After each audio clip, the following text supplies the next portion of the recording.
Character Archetypes. These are the types of characters that appear again and again in all different kinds of storytelling. Literature, film, mythology, and folklore. These archetypes represent fundamental traits and roles and motivations, and that's why they keep showing up in our stories. And because they resonate with audiences. Because they're fun and interesting, but also because we see hints of these characters in those around us, and in ourselves. So here are 10 of the most common character archetypes. First is the hero.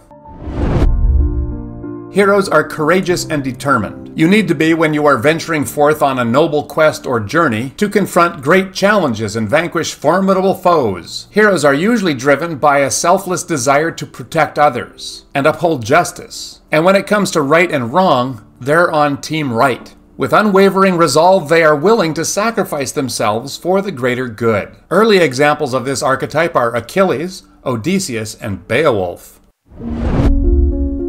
The mentor is very wise and experienced, and they provide guidance and support to the hero on their journey. The literal one, but also the much more difficult road, the road of transformation. Their support comes in the form of valuable advice, the teaching of important lessons, or a gift of some physical item that will aid them. All of these things will empower the hero to overcome the challenges and fulfill their destiny. Examples of mentors from classic literature are Merlin and Athena. Merlin helps King Arthur, Athena helps Odysseus and Perseus. The villain archetype embodies malevolence and cunning, and they want to mess up everything that the hero is trying to achieve, sowing chaos and destruction. The villain is formidable and morally corrupt, and he or she pursues their own selfish goals at the expense of others. Villains have a variety of motivations, like ambition, revenge, or just sheer malevolence. They are antagonistic to the hero, and their actions will test the hero's resolve. And they will usually be a catalyst for the hero's growth. And we can expect the hero and the villain to meet up at the end of the story in a climactic confrontation that ultimately determines the outcome. Shakespeare has some great villains. For me, Iago from Othello is the worst, and then Edmund from King Lear, and Lady Macbeth is a close third. When you think of the trickster, think mischief, unpredictability, and cunning. Through their clever antics and their unexpected behavior, often involving deception and trickery, the trickster disrupts the status quo and challenges social norms. They delight in playing pranks and outsmarting others and using their wit and ingenuity to get out of sticky situations and evade punishment. So yes, they cause all kinds of chaos and confusion, but they too can serve as a catalyst for change and transformation. They push individuals out of their comfort zones, and they get people to think outside the box. And they are usually far wiser than you think. Loki is the trickster in Norse mythology. The trickster frequently appears in the oral traditions of North American indigenous people, often as a coyote. Not always. Puck, the mischievous fairy from Shakespeare's A Midsummer Night's Dream, is the source of another adjective used to describe the trickster: puckish. Loyalty, support, and companionship, serving as a steadfast ally to the hero on their journey. This is the sidekick. They unwaveringly stand by the hero's side through adversity. The sidekick offers friendship and camaraderie and ultimately will contribute to the hero's success by helping them to overcome the challenges of the journey. So no, they don't get the spotlight or a whole lot of recognition, but where would the hero be without the sidekick's devotion and selflessness? Notable sidekicks from the literary canon include Patroclus, Achilles' sidekick in the Iliad, and Horatio is the steadfast and faithful friend of Hamlet. And one of my favorites is Sancho Panza, from Miguel de Cervantes' Don Quixote.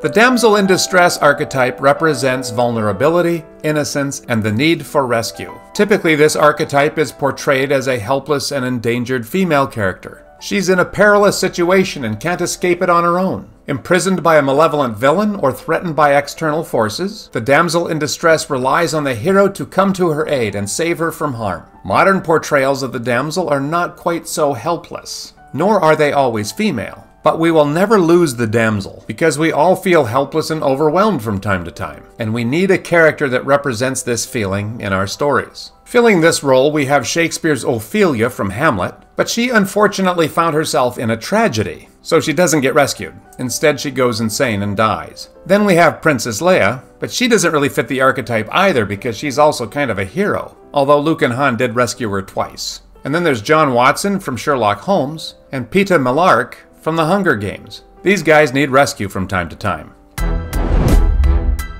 The rebel archetype embodies defiance, independence, and a rejection of authority or social norms. Rebels are typically portrayed as individuals who resist conformity, or they rebel against established rules or institutions that they perceive as unjust or oppressive. They may engage in acts of rebellion. At other times, they're just kind of characters that do their own thing. We have a good example of a rebel in Greek mythology, Prometheus. He defied the gods and gave fire to human beings. And Hamlet, I suppose, at the very end of a very long play that could have been a lot shorter if he rebelled faster, he eventually rebels. Huckleberry Finn and Holden Caulfield from Catcher in the Rye also reject social conformity.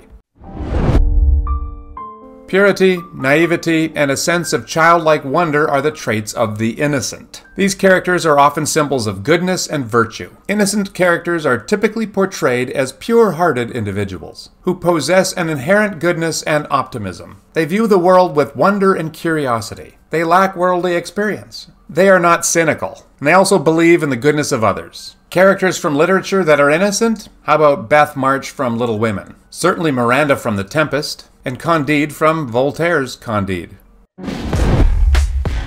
The Jester provides comic relief. They are funny, irreverent, and have a penchant for mischief. Jesters will use humor and satire to challenge authority, to subvert expectations, and just to entertain other people. Their role is to lighten the mood and alleviate the tensions in tense situations. Now that sounds a little bit like a trickster, but they are different. The trickster is there to challenge, expose, and destabilize. The jester is usually just there to amuse. One of my favorite jesters in literature is the Fool from King Lear. Shakespeare also gave us Falstaff, another jester. And one of my all-time favorite jesters is Danny Kaye's character from The Court Jester from 1955. If you haven't seen this movie, I recommend it.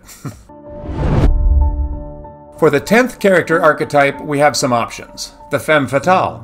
Now I made a whole video about her, so we don't need to cover that again. Then there's the Outcast, who feels alienated or rejected by society, usually because they're different or they have unconventional beliefs. But really they are just looking for acceptance. We could do the Lover, but that one is so simple it doesn't really require an explanation. The Guardian, also pretty simple. The Guardian protects, often selflessly. The Destroyer destroys things. That one's cool, but I've settled on number 10, the Everyman. The Everyman is really quite simple, but awesome. This archetype represents the average person, who finds themselves thrust into extraordinary circumstances. And what makes them so interesting is that they are relatable. We, the audience, experience the world of the story, the journey, the adventure through them. When we enter the story through the Everyman, we enter it as ourselves. Pip from Charles Dickens' Great Expectations fills this role. There's Gregor Samsa from Franz Kafka's Metamorphoses, and Winston Smith from 1984. One of my favorite Everymans, is Arthur Dent from The Hitchhiker's Guide to the Galaxy. So the next time you are in a movie theater and you see one of these character archetypes that you recognize, just shout it out so that the other patrons can know about archetypes too. Going to the movies shouldn't just be entertaining, it should be educational too. Thank you, and we'll see you next time.